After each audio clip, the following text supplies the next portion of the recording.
మొన్న ఉప్పల్లో ఒక భార్యాభర్తలు పెద్ద ఏజ్ కూడా కాదు. ఒకళ్ళకి 60 ఇయర్స్ పెద్ద ఆయనకి, వాళ్ళ ఆవిడకి 56 ఆత్మహత్య చేసుకున్నారు. కారణం ఏంటంటే వాళ్ళ అబ్బాయి దూరంగా ఉన్నాడంట. అందరూ షాక్ అయ్యారు ఒక విధంగా. ఏంటి ఏం జరుగుతుంది? అసలు పిల్లవాడు దూరంగా ఉన్నాడని చెప్పి వీళ్ళు ఆత్మహత్య చేసుకోవడం ఏంటి? ఆయన కూడా చిన్న జాబ్ ఏం కాదు. చాలా మంచి ఉద్యోగం. మొన్నే రిటైర్ అయ్యారు ఆయన. ఒక పెద్ద ప్రభుత్వ సంస్థలో ఆయన ఉద్యోగం చేసేవారు. రిటైర్ అయ్యారు. పిల్లవాడు దూరంగా ఉన్నాడని చెప్పి కలత చెంది ఇద్దరు కూడా ఆత్మహత్య చేసుకున్నారంట. ఎంత దారుణం! అసలు ఎందుకు మనం ఇలాగా పిల్లల కోసం ఆత్మహత్య చేసుకోవడం అనేది? అంటే వాళ్ళు వాళ్ళకు కూడా జీవితం ఉంటుంది కదా వాళ్ళకు కూడా.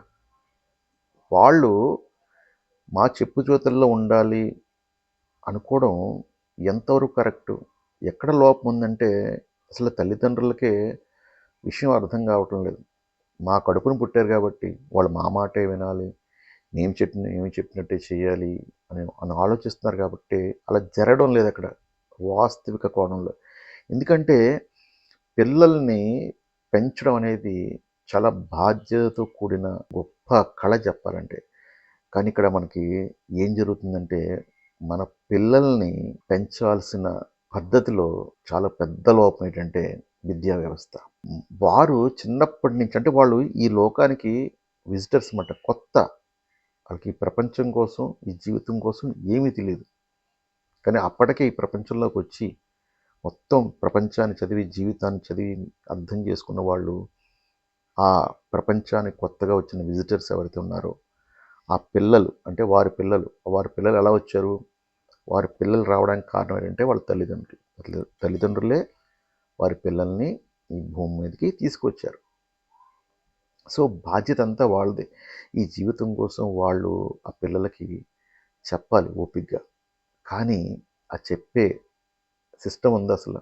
సరే, పేరెంట్స్కి అవగాహన లేదనుకుందాం, కానీ వాళ్ళు ఎక్కువ సమయం వాడు ఉండేది స్కూల్లో. అక్కడ ఏం చెప్తారు? అక్కడ తరగతి గదిలో దాదాపు 50, 60, 70 మంది పిల్లలు ఉంటారు. ఒక టీచర్ ఉంటుంది. ఆ టీచర్కి జాబ్ ఏంటంటే సిలబస్ కంప్లీట్ చేయాలి. ప్రతి ఒక్కరిని కూర్చోబెట్టి తీర్చిదిద్దే పరిస్థితి లేదు. అందువల్ల ఏం చేస్తారు? వాళ్ళు చెప్పుకుంటూ పోతారు. స్కూల్కి వెళ్ళడం ఎంతమందికి అది చెప్పే పాఠాలు అర్థమవుతాయి? అది కూడా ఏబిసిడి. ఆ ఏబిసిడి అంటే మెకాలే సిస్టమ్ ఇది. ఒకప్పుడు గురుకుల వ్యవస్థ ఉండేది. ఎప్పుడైతే బ్రిటిషర్స్ వచ్చి వాళ్ళు కన్నుపడిందో మన యొక్క భారతదేశం యొక్క సంస్కృతి, సాంప్రదాయం, మన వ్యవస్థ, విలువలతో కూడిన వ్యవస్థ మీద ఎప్పుడైతే వాళ్ళు కన్ను కుట్టిందో ఎంతో రిచ్గా ఉండేది మన భారతదేశం. విలువలతో కూడి ఉండేది. ఎక్కడ మనకి పేదవారు అంటూ ఉండేది కదా, అంత సుభిక్షంగా ఉండేది. అలాంటి దశలో వాడికి కన్ను పుట్టి మొత్తం మీద మన దేశాన్ని కొల్లగొట్టడానికి వాళ్ళు ఎంచుకున్న మార్గం ఏంటంటే విద్యా వ్యవస్థని వాళ్ళు మొత్తం నిర్వీర్యం చేయాలి. విలువల్ని తీసిపడేయాలి. చిన్నప్పటి నుంచి జీవితం అంటే ఏంటి, అసలు మనం ఎందుకు పుట్టాము, అసలు మనకి ఈ వాల్యూ సిస్టమ్ ఏంటి, మనం బాధ్యతలు అంటే ఏంటి అని వాళ్ళు చిన్నప్పటి నుంచే చాలా మొత్తం అన్ని విధాల శారీరకంగా, మానసికంగా గొప్ప యోధుల్లాగా తయారు చేసే గురుకుల విద్యా విధానాన్ని కూకటి వేళ్లతో పెకిలించి వేసి వాళ్ళు మెకాలే సిస్టమ్ని వాళ్ళు మొత్తం మీద మన దాంట్లో చూపించారు. శివాజీ మహారాజు ఆయన ఒక యోధుడు. మహారాజు అంటే ఆయనకి ఏం ఏం ఏం తక్కువగా హ్యాపీగా ఉండొచ్చు ఆయన. కానీ అన్ని విద్యల్లోనూ ఆరి తీరాడాయన. శారీరకంగా, మానసికంగా రాజనీతిలోనూ అన్ని సకల శాస్త్రాల్లోనూ ప్రావీణ్యం సంపాదించాడు. అన్ని విద్యల్లోనూ కూడా దేశాన్ని తన తన తన రాజ్యాన్ని కాపాడుకునే దశలో ముష్కరులతో, ప్రత్యర్థులతో వాళ్ళ దగ్గరికి వెళ్ళి ఒక్కడే ఒంటరికి వెళ్ళి వాళ్ళని మట్టుబెట్టి వచ్చాడు. అంత వీరుడు. మరి శివాజీ మహారాజు ఏ స్కూల్కి వెళ్ళాడు? మరి ఇప్పుడున్న పిల్లలు చిన్న చిన్న మార్కులు తక్కువ వచ్చినాయని చెప్పి చనిపోతున్నారు. ఆలోచించండి, ఎలాగా పెంచుతున్నాం పిల్లల్ని. ఒకప్పుడు ఎలా ఉండేది వ్యవస్థ, ఇప్పుడు ఎలా ఉంది? లోపం ఎక్కడుందంటే విద్యా విధానంలో ఉంది లోపం. ఆ విద్యా విధానంలో లోపాన్ని మనం గుర్తించడం లేదు.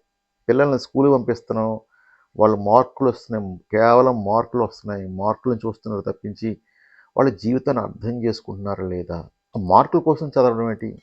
ప్రాక్టికల్‌గా చదివిన చదువుని అంటే మీరు చూడండి లోకజ్ఞానం వేరే, ఈ చదువు వేరే. చాలామంది నిరక్షరాస్యులు అంటే మన పెద్దవాళ్ళు చాలామంది చదువుకోలేదు, స్కూల్‌కి వెళ్ళలేదు. అయినా వాళ్ళు చూడండి, వాళ్ళు ఎంత విలువలతో ఉంటారు, ఎంత ఏమంటారు పద్ధతి పాటించేవాళ్ళు, వాళ్ళ ధర్మాలను ఎంత చక్కగా నిర్వర్తించేవారు. ఇవన్నీ స్కూల్‌లో చెప్పారా? మరి స్కూల్‌కి వెళ్ళకుండా వీళ్ళన్నీ ఎలా నేర్చుకున్నారు? పిల్లల్ని ఎలాగ పోషించారు వాళ్ళు? లోక జ్ఞానం సంపాదించి వాళ్ళు అన్ని రకాల చదువుకోకపోయినా సరే వాళ్ళు లెక్కలు కూడా చేయగలరు వాళ్ళు. చాలామంది చూడండి మీరు నోటి లెక్కలు చేస్తారు, నోటి లెక్కలు అంటారు. ఎక్కడ నేర్చుకున్నారు వాళ్ళు? సో ఇప్పుడున్న విద్యా విధానం అనేది అత్యంత లోపభూయిష్టంగా ఉంది. అందుకని గమనించండి, దాని మీద డిపెండ్ అవ్వద్దు. చిన్నప్పటి నుంచే ఆ ఆ స్కూల్ మీద డిపెండ్ అవ్వకుండా మీ పిల్లలకి మీరే తొలి గురువులుగా మారి, తల్లిదండ్రులుగా మారి చక్కగా వాళ్ళని తీర్చిదిద్దండి. వాళ్ళకి నేర్పండి. జీవితం అంటే ఏంటి నేర్పండి. ఇలాగా నేర్పితే మీ పిల్లలు వేరే చోట ఎందుకుంటారు? మీతోనే ఉంటారు. మిమ్మల్ని వాళ్ళు ఫ్రెండ్స్‌గా భావిస్తారు. ఎప్పుడైతే మేము తల్లిదండ్రులను మాది మా అంటే కొంతమందికి ఒక ఇది ఉంటుంది. చెప్పినట్టే వినాలని వాళ్ళని అలా ట్రీట్ చేస్తుంటారు.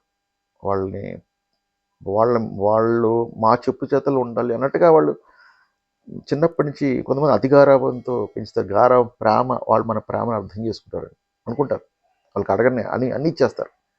చిన్న వయస్సులోనే వాళ్ళకి బైకులు ఇవ్వడం కానీ, ఖరీదైన ఫోన్లు ఇవ్వడం కానీ, సో ఇది అడిగితే అది ఇచ్చడం కానీ, అడగకుండా ఇచ్చడం కానీ, ఇలా అలవాటు చేసిన పిల్లలు ఏమవుతారంటే మొత్తం మీద తల్లిదండ్రులు వాళ్ళు కురిపిస్తున్న ప్రేమని వాళ్ళు బాగా లోకు కట్టి వాళ్ళు ఎమోషనల్ బ్లాక్మెయిల్ చేయడం మొదలెడతారు. నాకు అది కావాలి, ఇస్తావా లేదని చెప్పి. లేకపోతే దొంగతనాలు చేస్తారు. తెలియకుండానే డబ్బులు తీసుకొని చేస్తారు. వాళ్ళకి ఇష్టం కొనుక్కుంటారు. కానీ చాలామంది తల్లిదండ్రులు బయటికి చెప్పుకోలేరు. ఏం చేస్తాం కొడుకు అని చెప్పి చాలామంది వాళ్ళు మనసులోనే మదన పడుతున్నారు. అప్పటికి పిల్లలు చేయి దాటిపోతున్నారు. మొక్కే వంగంది మోనే వంగదని మనకి నానుడు ఎలా ఉందో, పిల్లలు చేయి దాటిపోయిన తర్వాత అంటే మోన అయిపోయిన తర్వాత వంచడానికి ప్రయత్నం చేస్తారు. చాలా అసాధ్యం అది. అప్పటికి వాళ్ళు యూత్లోకి వెళ్ళిన తర్వాత ఇప్పుడున్న విషమ పరిస్థితులు అయితే ఉన్నాయో సోషల్ మీడియా కానీ ఈ ప్రభావం వల్ల పిల్లలు విపరీతంగా వాళ్ళు చెడు అలవాట్లకి లోనవుతున్నారు. జీవితం అంటే తెలియకుండా పెరిగిన పిల్లలకి వాళ్ళ చదువు మీద శ్రద్ధ ఉంటుంది. సో ఇలా వాళ్ళు వాళ్ళ స్నేహితుల ప్రభావంతో కానీ వేరే ఏమంటారు అనారోగ్యకర వాతావరణంలో వాళ్ళు ఎక్కువ టైం స్పెండ్ చేయడం వల్ల రకరకాల అలవాట్లకు వాళ్ళు గురవుతున్నారు. సో మీరు చేసేది మీరు చేసే గారం ఏదైతే ఉందో అది ఇంతటి వాళ్ళ జీవితానికి అది శాపంగా మారుతుంది. పిల్లల్ని తీసుకురావడం ఎందుకు ఈ భూమి మీదకి? మళ్ళీ వాళ్ళు మనతో ఉండలేదని చెప్పి మనం బాధపడ్డానికి ఎవరైతే ఈ భూమి మీదకి తీసుకొచ్చారో వాళ్ళే బాధ్యత తీసుకోవాలి. మా పిల్లలను చూడకండి, వాళ్ళకి విలువలు నేర్పించండి. ఎప్పుడైతే విలువలు నేర్పించారో వాళ్ళు ఎప్పుడు కూడా మీతోనే ఉంటారు. గుర్తుపెట్టుకోండి. మిమ్మల్ని వదిలి ఎక్కడికి వెళ్ళరు. వాళ్ళు మీలాగే తయారవుతారు. మీరైతే ఎలాగ పెరిగారో అలాగే వాళ్ళ పిల్లల్ని పెంచుతారు. వాళ్ళు 10 మందికి ఆదర్శంగా ఉంటారు, గురుస్థానంలో ఉంటారు, మార్గదర్శకులుగా ఉంటారు. పిల్లల్ని ఎప్పుడు కూడా మార్గదర్శకులుగా పెంచాలి. మార్గదర్శకులుగా ఉండేటట్టు పెంచాలి, తీర్చిదిద్దాలి, గురుస్థానంలో పెట్టాలి. ఎప్పుడైతే మీరు గురుస్థానంలో పెట్టారో వాళ్ళు ఎప్పుడూ కూడా తప్పు చేయరు. తప్పు చేయడానికి వాళ్ళు వెనకాడతారు. ఎందుకంటే వాళ్ళు వేరే వాళ్ళు సలహా ఇస్తున్నారు. అందువల్ల చిన్నప్పటి నుంచే ఈ ఆధ్యాత్మిక జ్ఞానం ఏదైతే ఉందో భగవద్గీతను తప్పనిసరిగా పిల్లలకి బోధించాలి. ఎవరైతే తప్పనిసరిగా భగవద్గీతను అర్థం చేసుకుని పిల్లలకు బోధిస్తారో మీ జీవితంలో ఎటువంటి సమస్య రాదని చెప్పను, కానీ సమస్యలు వచ్చినా మీరు చాలా తేలిగ్గా మీరు దానికి పరిష్కారం కనుగొంటారు. సమస్యల్లో మమేకమైపోరు, సమస్యల్లో చిక్కుకుపోరు, చాలా ఈజీగా పరిష్కారాలు కనుగొంటారు. మీ జీవితం నల్లేరు మీద నరకలా ఉంటుంది. అందువలన తప్పకుండా చిన్నప్పటి నుంచే ఆధ్యాత్మిక జ్ఞానాన్ని మీరు పెంపొందించుకోండి. మీకు అది లేకపోతే చాలామంది గురువులు ఉచితంగా చెప్తున్నారు. మాది ఆధ్యాత్మిక ఛానల్లోని చాలామంది గురువులు ఉంటారు.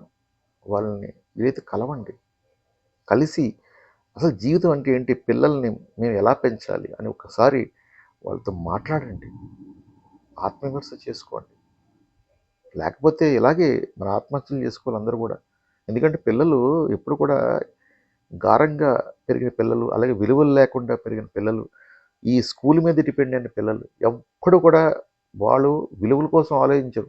వాళ్ళు ఇండివిజువాలిటీ కోసం ఆలోచిస్తారు. మేము ఎలా పెరగాలి, మా మా కోరిక అంటే ఎంత సుఖంగా ఉండాలి మేము అనేది చూస్తారు తప్పించి మీరు తల్లిదండ్రులలో ఉండాలి, తల్లిదండ్రులను బాగా చూసుకోవాలి, తల్లిదండ్రులు సుఖపెట్టాలి అని వాళ్ళకి అటువంటి ఫీలింగ్స్ ఏమి 99% ఉండవు. ఈ 1% పిల్లల్లో ఏదో వాళ్ళు ఉంటారేమో. సో ఈ విషయం మీద తప్పకుండా పిల్లల్ని పెంచే పద్ధతిలో తప్పకుండా మీరు ఆలోచించేయండి. స్కూల్స్ మీద డిపెండ్ అవ్వకండి. చిన్నప్పటి నుంచి విలువల్ని మీరు వాళ్ళకి విలువలతో కూడిన మీ జీవితాన్ని ఇవ్వండి. మొన్న ఈ మధ్యన గీతా జయంతి సందర్భంగా మేము ఒక కార్యక్రమానికి వెళ్తే అక్కడ 10th క్లాస్ చదువుకున్న పాప, ఆమె భగవద్గీతని అర్థం చేసుకొని భగవద్గీతని చాలా కొత్తగా రాసిందన్నమాట. అంటే అర్జునుడికి శ్రీకృష్ణ అలా చెప్పాడు, ఇక్కడ కొడుక్కి తండ్రి చెప్తాడు. 2 పాత్రలు, ఆ పాత్రల్ని అక్కడ అర్జునుడి శ్రీకృష్ణ పాత్రల్ని ఈమె తండ్రి కొడుకు కింద ఆమె చేసి అంత చక్కగా ఆమె పుస్తకం రాసింది. ఇది విజయం ఆమెది కాదండి, వాళ్ళ తల్లిదండ్రులది. Is the blessing of Lord Shri Krishna only. Firstly, I would want to talk about my book, and I would just say that I'm thankful because all of this happened. My book, as mentioned before, is a conversation between a father and a son on Bhagavad Gita. As we all know, in this Kali Yuga, all of us have some sort of a problem, be it a small child or be it a very old person as well. Everybody has some problem, be it speech, be it family, be it financial issues. Everybody has some sort of problems. And I feel all of the answers for such problems are mentioned in the Bhagavad Gita. వాళ్ళ తల్లిదండ్రుల ప్రోత్సాహం లేకపోతే ఆ అమ్మాయి ఎంత అంటే ఆ అమ్మాయికి ఎంత మోటివేషన్ ఎలా వస్తుంది చెప్పండి, ఎంత ప్రాణంలా వస్తుంది. చూడండి ఎంత గొప్పగా ఆమె లైఫ్ ఎంత గొప్పగా ఉంటుందో. ఆ ఫౌండేషన్, ఆ బలమైన ఫౌండేషన్ వేయాలంటే ముందు పేరెంట్స్కే అవగాహన ఉండాలి. కేవలం ఈ మార్కుల మీదే మీరు చూసి మురిసిపోవద్దు. మార్కులు వలన వాల్యూస్ రావు. మార్కులు వేరే, వాల్యూస్ వేరే. స్కూల్లో వాల్యూస్ చెప్పరు, మీరు రాసుకోండి. స్కూల్ అనేది ఇక్కడ మెకాలే సిస్టమ్ అనేది మీరు ఫిక్స్ అవ్వండి. అసలు మెకాలే అంటే ఎవరు, ఎందుకు పెట్టాడు వాడు ఇక్కడ, ఆ సిస్టమ్ ఎందుకు పెట్టాడు, పిల్లల్ని మార్కుల యంత్రాలుగా ఎందుకు తయారు చేశాడు వాడు, ఎందుకు పెట్టాడు విద్యా విధానాన్ని, ఎందుకు ప్రాక్టికల్గా చెప్పట్లేదు, ఎందుకు మనకి స్పిరిచువల్ నాలెడ్జ్ ఇవ్వట్లేదు చిన్నప్పటి నుంచి అని ఒకసారి మీరు ఆలోచన చేయండి. అప్పుడు మీకు తెలుస్తుంది. ఎందుకంటే ఎప్పుడుతో 50-60 ఇయర్స్ వాళ్ళ సిలబస్లో మనం ఎప్పటికి కూడా అప్డేట్ అవ్వకుండా అవే చెప్తున్నాం, అదే సిస్టమ్ ఫాలో అవుతున్నాం. నిన్న కాక మొన్న ఒక మొబైల్లో ఒక వెర్షన్, అంటే ఆపరేటింగ్ సిస్టమ్ వెర్షన్ ఒక ఈరోజు వచ్చిందంటే మళ్ళీ నెక్స్ట్ 6 monthస్కు ఇప్పుడు కొత్త వచ్చేస్తుంది. అంత అప్డేట్ అవుతున్న పరిస్థితుల్లో టెక్నాలజీ, మరి మన పిల్లలకి చదువులు అప్డేట్ అవ్వాలి కదా, అవి అప్డేట్ ఎందుకు చేయట్లేదు?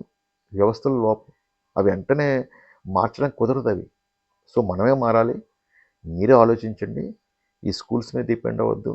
మీ పిల్లలు పెంచే విధానంలో మీరు చిన్నప్పటి నుంచి జాగ్రత్తలు తీసుకోండి. ముందు జీవితం అంటే ఏంటో నేర్పండి. అలా నేర్పిన పిల్లలు మీతోనే ఉంటారు, ఎక్కడికి పోరు, మిమ్మల్ని అంటిపెట్టుకుంటారు, మిమ్మల్ని అపురూపంగా చూసుకుంటారు. అలాగే వాళ్ళు కూడా వేరే వాళ్ళకి మార్గదర్శకులుగా ఉంటారు. ధన్యవాదాలు. నమస్కారం.